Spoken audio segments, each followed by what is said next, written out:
Welcome to the Multifamily Zone, where business meets family. We explore what the entrepreneur life looks like from the family perspective. Now here are your hosts, Julia and Gino Barbaro. Welcome, everyone. This is Julia Barbaro, host of the Multifamily Zone podcast. I'm here with the co-founder of Jake and Gino, my husband and co-host, Gino Barbaro. Hey, Hi. Gino. Hey, Julia. How you doing? I'm good. We've got a great show today, and these are a lot of skills that I was taught by my parents, and I think this generation, we're losing sight of what it means to teach our kids these skills, and they're not sexy skills. They're just the kind of skills that Jake and I like to talk about.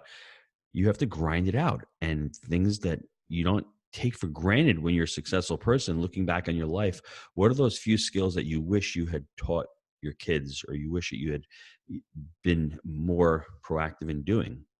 Yeah, so this is great for us parents, and even for those out there that are just young adults that are not parents, because these are skills that we wish we learned in school, right?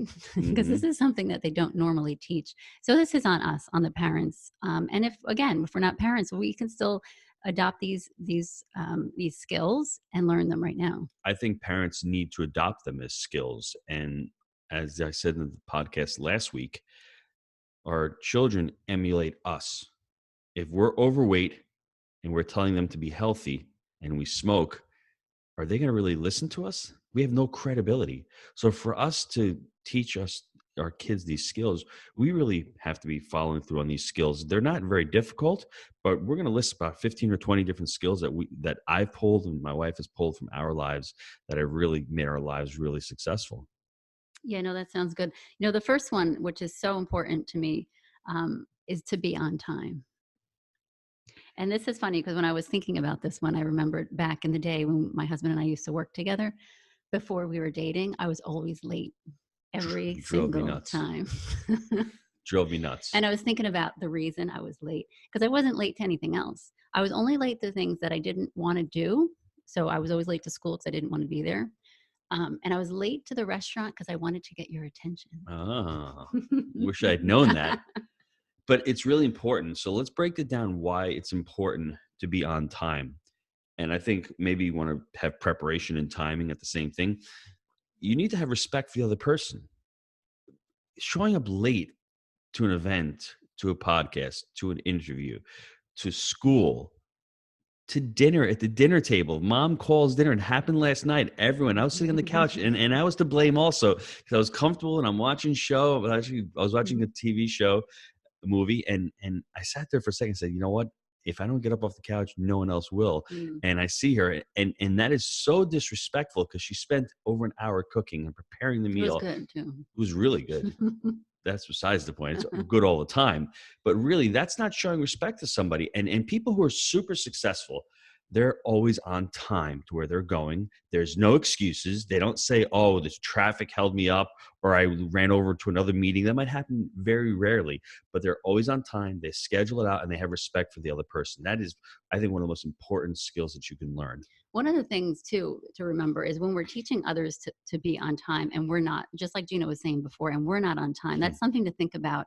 And, if that's us, if we're that person that's always 5 minutes late to everything, that's the question we have to ask is, why am I late? What's the reason I'm late? Do I not want to be here? My kids want to be late to gymnastics because I don't want to do the warm-ups.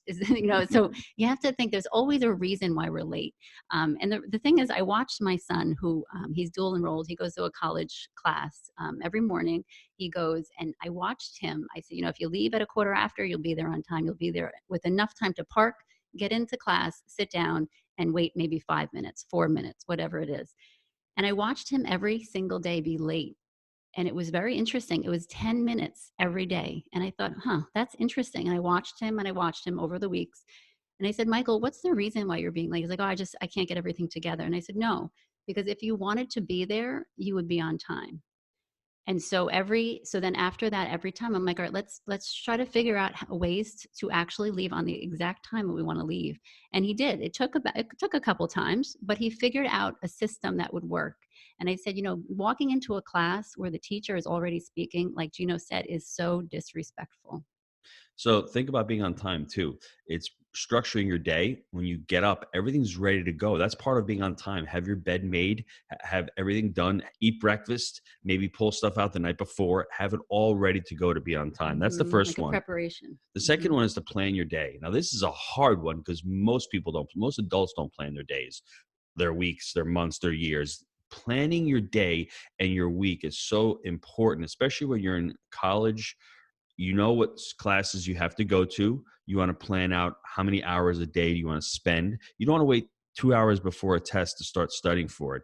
You want to be able to do that, especially if you have a job too, how many hours you need to allocate for your job. So planning your day, knowing what you have to do, will make you more focused. It's written down, and as you do it, you can cross it off and it's done. It's a sense of satisfaction that you've actually accomplished something, and you don't have, it's like being on time. You don't have those scrambled thoughts. You're really on task and you can get more accomplished. Having that discipline is so important. And as it goes into adulthood, setting goals, people who set goals and people who aspire to achieving things will get more stuff done because they'll be more focused.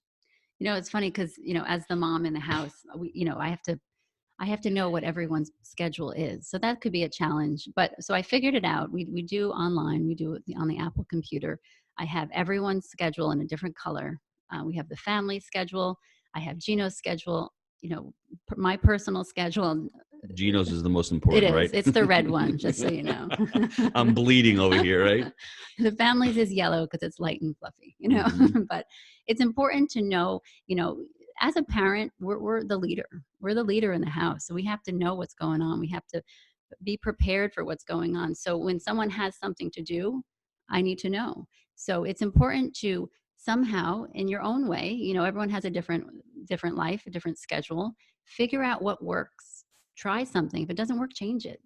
We've changed plenty. I used to have the old fashioned calendar where you write everything down and then you're out, you can't remember. So I love to have a synced calendar, which we all have. Everyone gets notifications when something changes. If someone doesn't do so well with the timing, like we talked about, I will put a notification on 30 minutes before so that they remember, which is a really big help. The next one is talk less and listen more. Now that is a hard one for probably for you, every adult. Actually, I'm actually a lot better at that right now because I've got employees and I have to listen to what they're saying. I can't, as a leader, as you get better and better as a leader and as a coach. My wife talks about me talking more when I'm teaching students. Obviously, that's you're teaching. Obviously, that's a different thing. Yes. But I really, not the first person usually talking. I want to hear what everyone else has to say, and then I'll interject it. And I know that when you're young, especially when I was a teenager and a young adult, I thought I knew it all, and I would interject my opinions instead of keeping my mouth shut and listening to people first and learning from people who have done it. So that's a tough one. Just have a self-awareness around that and try to teach your children that. And if you're the parent who's always the one speaking and always giving the opinions first and not listening to other feedback, maybe you should look at yourself and say that might be something that I need to start doing. Listening is incredible. We can learn so much if we just stop talking. And it's interesting, especially when you have children. And we want to tell them what's best for them. We want to tell them what to do. We want to tell our husbands what to do, what's the right thing to do. And we never, ever listen. And so it's something, I challenge you all, just spend take one day and just start listening and don't talk. And it's such an eye opener because it's like, wow, I never noticed that person thought that before. Mm-hmm. I wonder what else they're thinking. And you have a completely different thought on it once you start listening and stop talking. Number 1 is be on time. Number 2 is plan your day. Number 3 was talk less, listen more. The 4th one is seek to serve. This is another very difficult one because it's all about the me generation, right? Me culture, I should say. And really, we have to take care of ourselves. But honestly, when you're out there and you really want to have some fulfillment in your life, go out and try to help others who are less fortunate. And there's so many people out there that are less fortunate. And that's not just doesn't mean about donating, giving money, giving of your time. Mm-hmm. And maybe there's an elderly person that you go and visit and you listen to them, That's a good one. or you do coaching or anything that you deal with kids, giving back. Always seek to serve. And that's something that when you do it in your life and you can show your kids that you're helping others, that's just going to emulate and go through the whole family. The perfect example is, when we're little, we're all little. We can't wait to get the Christmas presents, the birthday presents. And that is so satisfying to us. But as we get older and we're parents, it is such a gift to be able to give someone something. So to buy the kids a present or to do something for them, it's so rewarding. And that's something that it's important for our children to experience that as well. Because maybe when we were younger, we didn't even know about it, but now as adults, we can take our kids to help serve the poor. We can take them to help cook for those who can't. And that's so rewarding. And so it's something to maybe look into your community and see what is needed and what can be done. The next one is very simple. Read, read, read. When you graduate from college, it's called a commencement, right? You're commencing to begin your learning. After you graduate college, people think that's the last time I'm ever going to learn anything. Really, life is all about learning and about growing. And I'm going to let you know one of the reasons why I think everyone who calls themselves an expert in something really is not an expert, because we've seen the last 3 years, all these experts and these pundits be completely wrong about everything, from the weather to finance to politics to everything. Maybe they stop learning. Maybe they live in their own bubble. And this is what is going to transpire with the next one also, having an open mind. Having that open mind and being able to read are really, really important. Start reading a book. I challenge everybody out there, if you can read a book a month, that's 12 books a year. One book a month, if you break it down, it's got 12 chapters. That's really, if you break it down and reverse engineer that, it's 3 chapters a week. I mean, if you can't read 50 or 60 or 70 pages a week, you should be able to do that in a 7-day week. So go out there and start to read, not just books on your subject. Read books on personal development. Read books on finance. Read books on topics that you like also. But you have to continue to read and work your brain. Your brain's a muscle. If you stop it from exercising that muscle and from reading and even from Audible, if you want to listen audio, whatever fashion you like to learn best, you just need to continue to immerse yourself. My dad always told us that you go to college to get a degree, but you learn after college. You learn everything you need to know after college. And it's true, because you cram in everything during school just to get it done. And then once you're free from that, now it's like, okay, now I can learn what I really am interested, like you said. And so that's something to bring on into the kids, because we worry about, all right, did they get enough math done? Did they get enough English done? Did they read the books that they're age appropriate for them and they should be reading? And we forget that they also have a desire to learn something. And what is that? I mean, we don't even ask them half the time. Ask them, what are you interested in? Do you want to learn something different? Book on your choice. Let's go to the library. Let's find something. Let's go on Amazon, find a book that you're interested in. And I want you to read that and I want you to learn it. And that's so important, whether it's a book, like Gino said, or it's a chapter, or if it's an article online that we're like, wow, this is incredible. The kids do watch us do that, by the way. And so if we're doing it, they will copy it. That's where they're learning. Mm-hmm. The next skill I think that everybody needs, and it's really been talked and frowned upon, is sales training. Everyone thinks of the sales training and the sales guy as the person who's in that parking lot selling used cars, Yes, right? Or that slick guru on stage who's got his Lamborghini. I'm not talking about that kind of sales. I'm talking, you can find so many different kinds of techniques or strategies. We like to use same side selling, where you're finding impact together, right? That I love that kind of selling, because you're not really selling. You have to shift your mind on what sales is. Sales is, the only thing is that I perceive sales to be, now that I've really learned it, is Julia comes in, she has a problem. If my product can solve her problem, we can consummate a sale. If we don't, then I want to push her off and send her off onto something else that will solve the problem. I think everyone has sales as, I need to sell this thing, I need to make money. It's seeking to serve as part of the sales, right? You have to really completely shift your mind on it. And we're selling every single day. I had to sell my wife on this podcast, on the topic of this podcast, right? I had to sell her on money. My wife actually sold me on creating the Youth Academy. That was a big sale for her to me, because it created a ton of work for me, but it was an easy sale once she went through it and said, we really want to help people out. So I challenge everybody out there. There's so many different amazing sales people out there. Go and look at Brian Tracy's stuff. Go and look at stuff from Zig Ziglar. Go and look at stuff from Tony Robbins. Go and look at stuff from all the master sales trainers out there and learn. It's an amazing I mean, getting a job in sales will prepare you for anything in life. And sales in any company is the lifeblood. You can have the most amazing product out there that can cure cancer. But if you can't sell that product, then you can't create a company and you can't pay your employees and you won't make a profit. So look at sales from a different perspective and go out there and have your kids get a sales job. Yeah, it's funny because was exactly what you said. I always thought sales was money related, things you're trying to sell someone doesn't want, and I always had a negative view on selling. There are bad Yeah. salespeople. Well, of course. There are bad rich people. Yes, There are bad absolutely. poor people. There are bad everything in Right. every industry. But I didn't realize that we're always selling ourselves, always. When we talk to the kids, when we talk to our husband, just like you said. And this is like maybe a couple of months ago, I figured it out. And I thought, wow, this isn't really interesting. I've been doing this my whole life, but I didn't realize that it was all in the sales. I'm actually pretty good at sales when I don't notice it, when I'm trying to do it. Okay, maybe. But for the most part, it's important to learn to sell, because we're selling the kids on what we're trying to do. We have a beautiful niece who is a missionary, and she's out selling. That's what she does. She's selling for God, but she's selling her life and everything. So that's something important to learn, and it's a skill to learn, and it's important that our kids learn it. The next one is write down your goals daily. This is part of the, plan your day.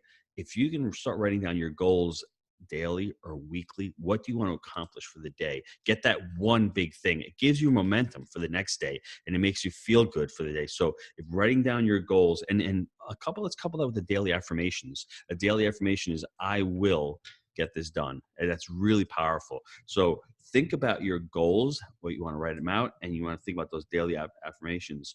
And my wife just wrote down to me, have an open mind. Well, you missed it. No, that was on my list. We talked about having an open mind. We can talk about it for a second. Yeah. Okay. So hit the open mind. We're going to talk about goals and those daily when we talk about affirmations. open mind, I don't know about you out there or people that because I know there's a lot of people out there that this is how I am. This is the way I think. This is the way I do things. And we're super stubborn. Or we have a mom that's super stubborn. That's what she says. Well, this is the way I am. I'm not going to change. It's too old. I'm too old now to change. Oh my gosh, no. If we have an open mind, we can learn so much. And that's the problem, because we're super stubborn. And most of the time it's out of fear. Well, that's why we talked about experts. That's why experts only know Mm-hmm. one way. I mean, and they continue for the last 3 years to continue to get it wrong, because they've seen it from one way. They don't try to look outside the box. Right. And that's what real estate's about. Mm-hmm. Real estate right now in this type of the market cycle is about being creative. And the more creative you can be, the more creative you can think outside the box, the much more successful you're going to be at it. So the next time, you either think, this is the way I am, this is how I am, this is the way I think, or you hear someone else, question that. Say, hold on a second. Why would you think that? Let's think about it a new way. Let's, if the kids aren't comfortable doing something, let's figure it out. Let's try to step out of our comfort zone just a little bit and see if you experience something different, or see if you can encourage someone to experience something different. I like that one. The next one is journaling. Now, full disclosure, I never got into journaling. I don't know why. It's such an amazing skill or strategy for you to journal and sit down. My thing is my mind's moving constantly every day. So I'm journaling in my mind every day, and I'm writing down my goals and I'm planning my day. So I might consider that part of journaling for myself. I'm constantly creating content. But if you're the type of person who likes to be quiet and sit around for a few minutes, just journal what you did through the day. And also write about the good stuff, because all we think about is the negative Mm-hmm. stuff. But I've had a tough morning. I've been on a few calls, but for my positive wins today, I got in a call where it seems like we're getting closer to a solution to one of our properties. I'm on this podcast with my wife. She's bouncing me. I was going to get to that. That's my second one. That's a big one. Mm-hmm. But really think about journaling for a couple of minutes and just putting down your thoughts. And then maybe 6 months from now, you'll see your journal and go back to it. You'll realize is that problem you had 6 months ago really wasn't a problem. That's so important. But writing down those positive things will make your day a lot more pleasant, and you'll continue to progress throughout the day. No, I love journaling because it, and like I only started it maybe 2 years ago, and I thought, well, this is amazing. Why didn't I start this earlier? It clears our mind, and we have a lot of stories in our mind, from the past, from last week, from whenever, and they're important stories, and we don't want to forget them. And so what we do is we constantly remember them. Well, what if we write them down? What if we put them in our journal? Something amazing that, someone you met, something that changed your life, all those stories, what if they're written down? We clear our mind. Now we have space in our mind because it does take up space. We have for new thoughts, new ideas, and now we can move forward, and if we continue to write things down, we don't have to remember them like we did before. So now we know that they're written. Now we can go further. This next one might be tough for some people, but health is one of the most important things that we have. And when you're not feeling healthy, you're feeling sick, you have no energy, there's nothing else in life that you can accomplish because you're not feeling good. So think about eating healthy. Think about getting rid of the sugar in your life, the fast food, the sodas, if you're smoking. Start taking care of yourself because that's the only body that you have. And if you do not take care of yourself and you feel terrible, you feel sluggish, do you think any of the other stuff that we're talking about is really going to make any sense? Are you going to be able to journal? Are you going to be able to think clearly? Are you going to be able to worry about and think about your goals if all you're worried about is your health or you're not feeling great? Start today. Start today and start looking at how you're eating. And if you need help, go on and start Googling nutrition. Start Googling the next steps. I guarantee you, if you're out there and you're drinking soda and you're going to fast food, if you knock out those two right there, you're well on your way to being successful and a happy person.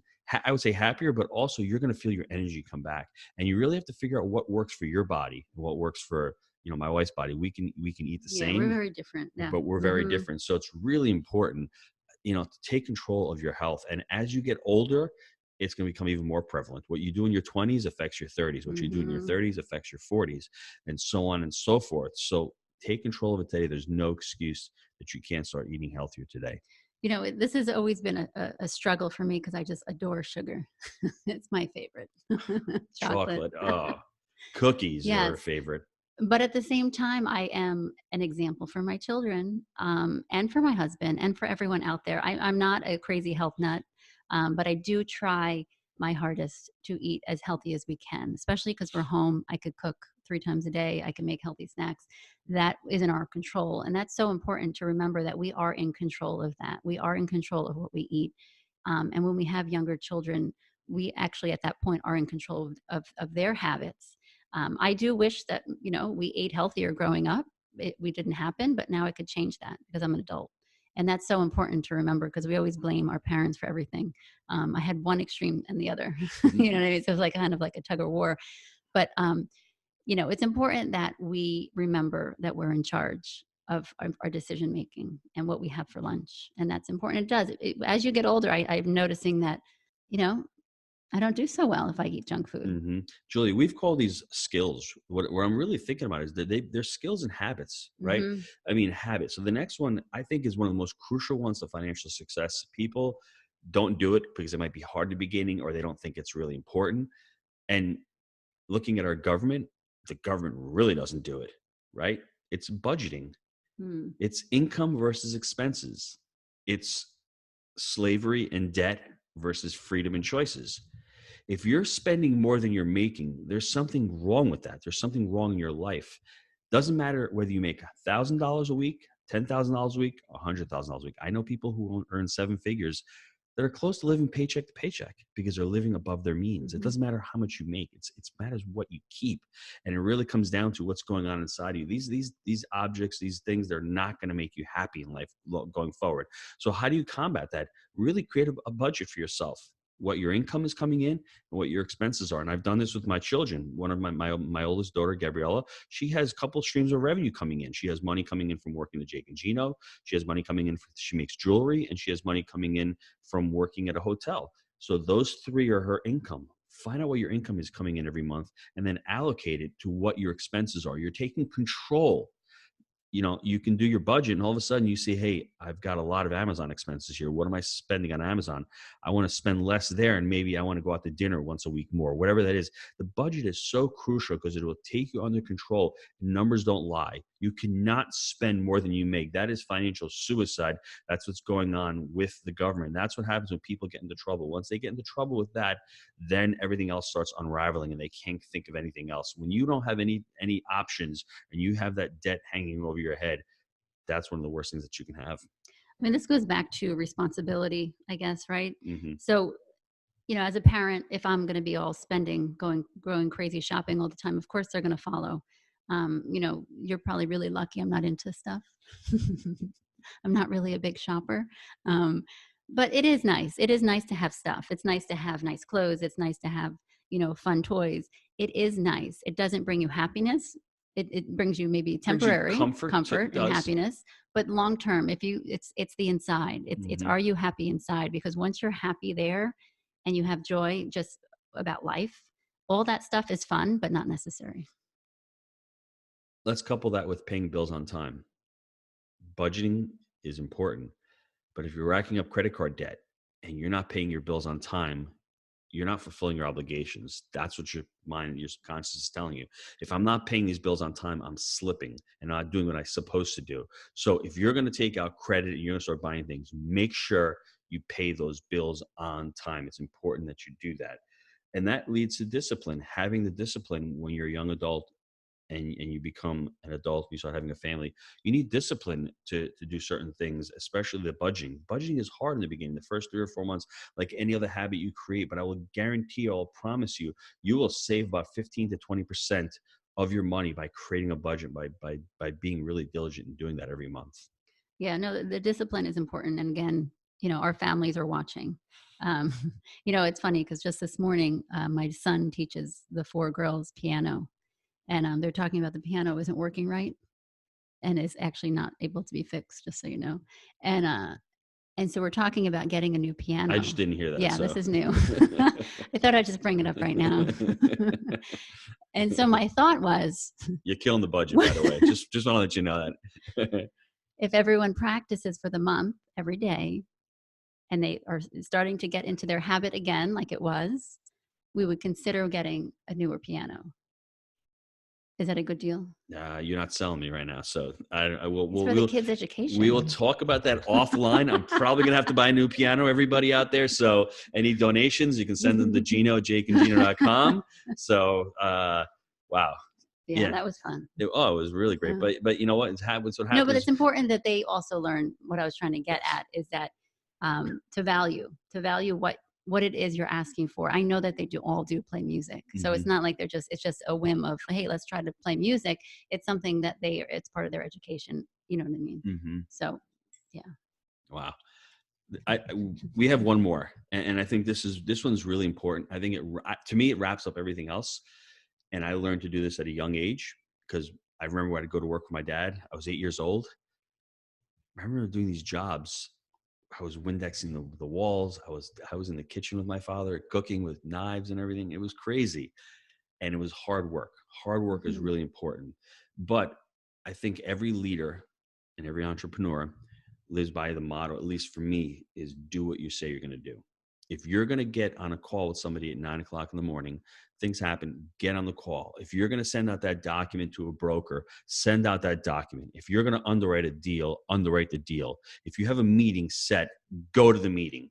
If you have to do work with your partner to prepare for something, do it. Do what you say and say what you do. And my other thing is if there's goalposts here, don't keep moving the goalposts. If you've made an arrangement or agreement, stick to that agreement. If you live by those rules in your life, you're going to be so much more successful. You're going to be an ethical person. You're going to be an honest person. You're going to be a credible person. So every time you speak, people know that you're telling them the truth and they know that you're not selling them, that you're a person of your word and you're going to stick to whatever you're saying.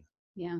Leadership is action, right? It's not really the position. Yes, I'm the mother of the house. I'm the wife of the house, but it's my action that shows that I'm a leader.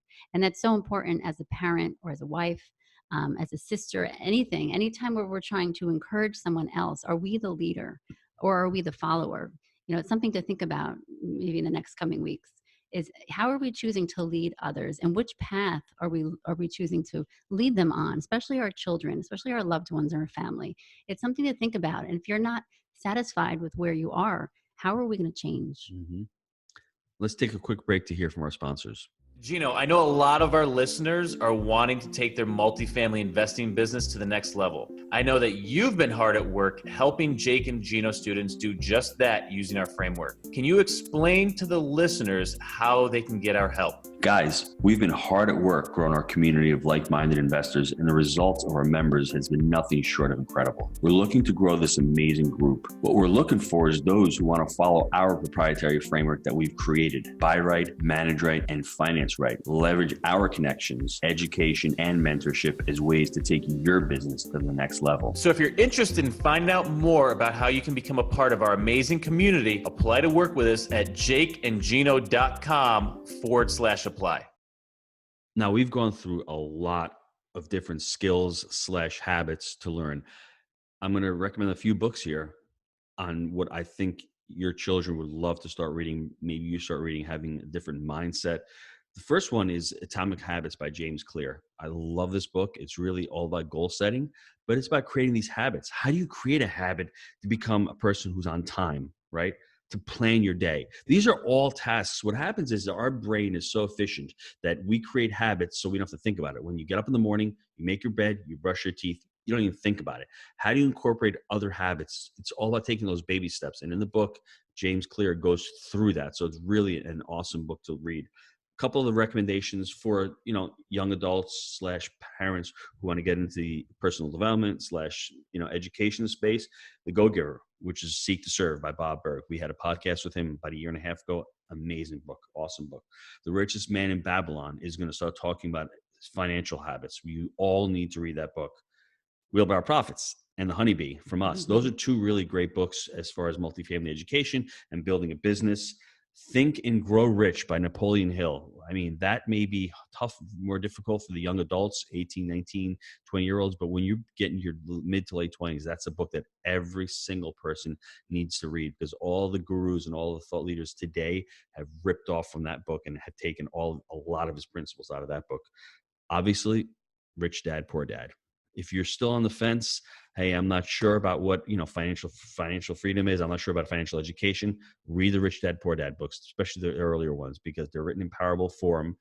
Whether it's true or it's not true, that doesn't make the difference. It's all about the story, and it's all about the mindset. And there's a lot of skills and a lot of habits that Kiyosaki exhibited as a youth, surrounding himself with the great people, being able to budget and create the skill, create those other habits. It's all in that book. It's an amazing book.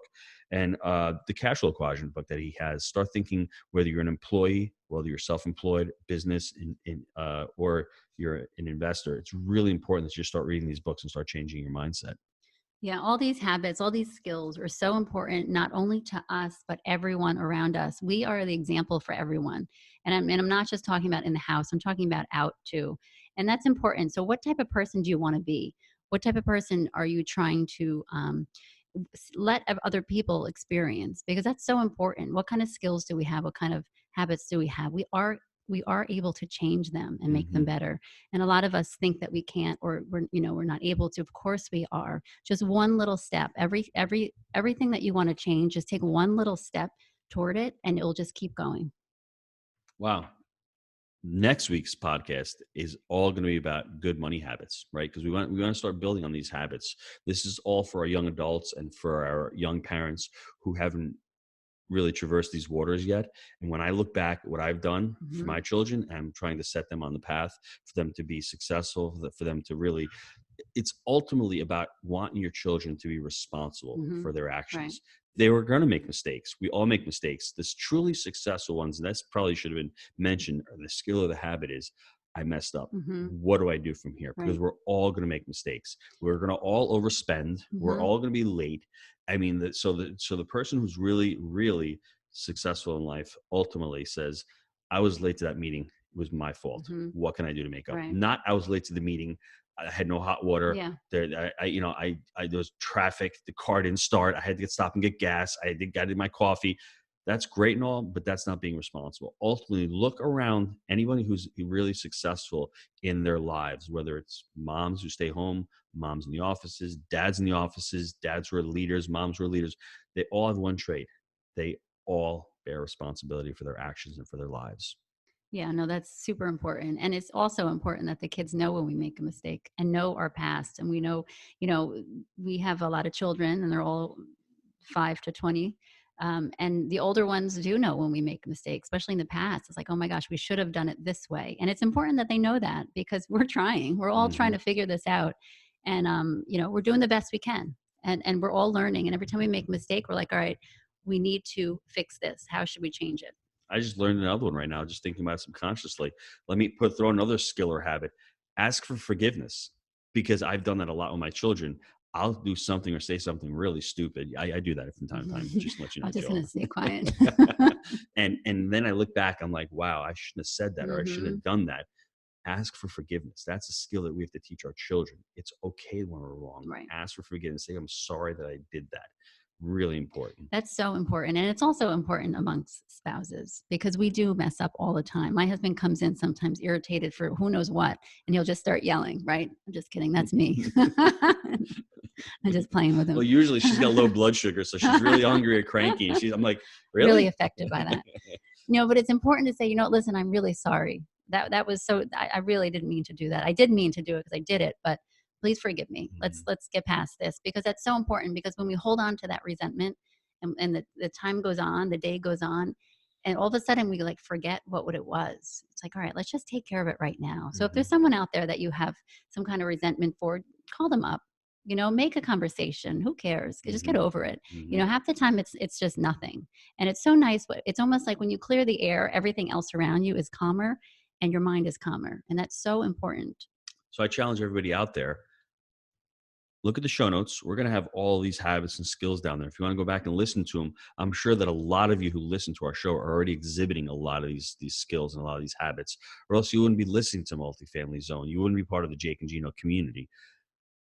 But let me know. Also, email Julia at juliabarbaro@gmail.com, or leave a comment down below. Let us know what other habits or skills that have really propelled your life, because we'd love to share this with our community. These are just things that pop up to us every day, and these are things that we can implement. They're not hard to implement, a lot of these skills, a lot of these habits. I think a person who's successful just does really empowering and good habits. A person who's not as successful, his habits aren't as empowering, or they don't lead to success. And I think most of these habits that we've outlined today will lead to success for you. I think just the awareness, right? Go down the list that we've just given, and think about it in your personal life. Where are you in when we're talking about being on time? Where are you in that? Think about it. How can you be better at it? And how can you learn? How can you teach those around you to be better at it? And so just go down the list and figure out, get awareness of where you are and where you're trying to be. Jewel, I just want to thank you for being on the podcast with me today. And I just want to thank everyone out there for being part of the Jake and Gino family and sharing part of your day with us. We really treasure that. So we really honor it. And we just want to thank you and hope you guys all have a great day. Bye, everyone.